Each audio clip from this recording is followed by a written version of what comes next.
बिस्मिल्लाहिर्रहमानिर्रहीम अस्सलाम वालेकुम। क्या पाकिस्तान के लिए फ़्लाइटें ओपन होने जा रही हैं, उसके बारे में आपको बताएंगे। अच्छी ख़बर है, बहुत अच्छी ख़बर है। आपको बताते चले, बहुत से लोग दुबई से, अबू धाबी, शारजा, अजमान, रैस अल खैमा, अलाइन, इधर से बहुत से लोग ईद के दिनों में वापस अपने वतन पाकिस्तान में आए, ईद की छुट्टियां मनाने के लिए, अपने घर वालों के साथ ईद मनाने के लिए जब वापस पहुंचे, और जैसे ही पाकिस्तान पहुंचे तो पीछे पता चला 12 मई को जो है वो फ़्लाइटें बंद कर दी गई।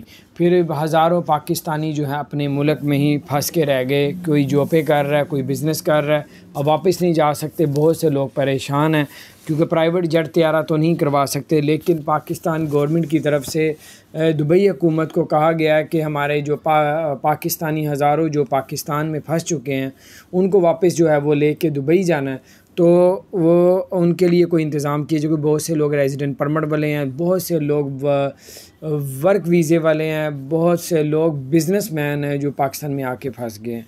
तो उनके लिए ख़ुसूसी पाकिस्तान की कोशिश की वजह से दुबई हुकूमत इस बात पे सोचने के लिए मजबूर हो चुकी है कि पाकिस्तान को ये ख़ुसूसी जो इजाज़त दी जाए सिर्फ़ उन लोगों के लिए जिनके पास रेजिडेंट परमिट भी और वर्क परमिट है या फिर बिज़नेस वीज़े हैं।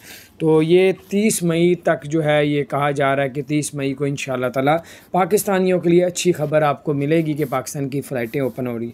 तो इंशाअल्लाह ताला ये जैसे ही आपके 30 मई आएगा, जैसे कि आपको पता है ये एक हफ़्ता है, एक हफ़्ते के बाद इंशाअल्लाह ताला अल्लाह पाक खैर करेगा। जो पाकिस्तान में फंसे हुए हैं, जो वापस जाना चाहते हैं, उनके लिए बड़ी खुशखबरी लेके आएंगे। बातचीत चल रही है हुकूमत लेवल पे, पाकिस्तान गवर्नमेंट अच्छे लेवल यानी कि काम कर रही है, साज़ कर रही है अपने जो है वो पाकिस्तानियों का। तो वो बहुत अच्छी बात है। कोशिश करेंगे बहुत से पाकिस्तानी वापस चले जाएंगे, कईयों की नौकरियां बच जाएंगी, कईयों के कारोबार बच जाएंगे, तो बहुत अच्छा हो जाएगा। अल्लाह ताला खैर करे। एक हफ़्ते के अंदर इंशाअल्लाह ताला अल्लाह ने चाहा 30 मई के अंदर अंदर इंशाअल्लाह फ़्लाइटें ओपन हो जाएंगी। अपना ख्याल रखें। चैनल को सब्सक्राइब नहीं किया तो सब्सक्राइब कर दें, बेल आइकन को भी प्रेस कर दें ताकि नई सी अपडेट्स आप तक पहुँचती रहें।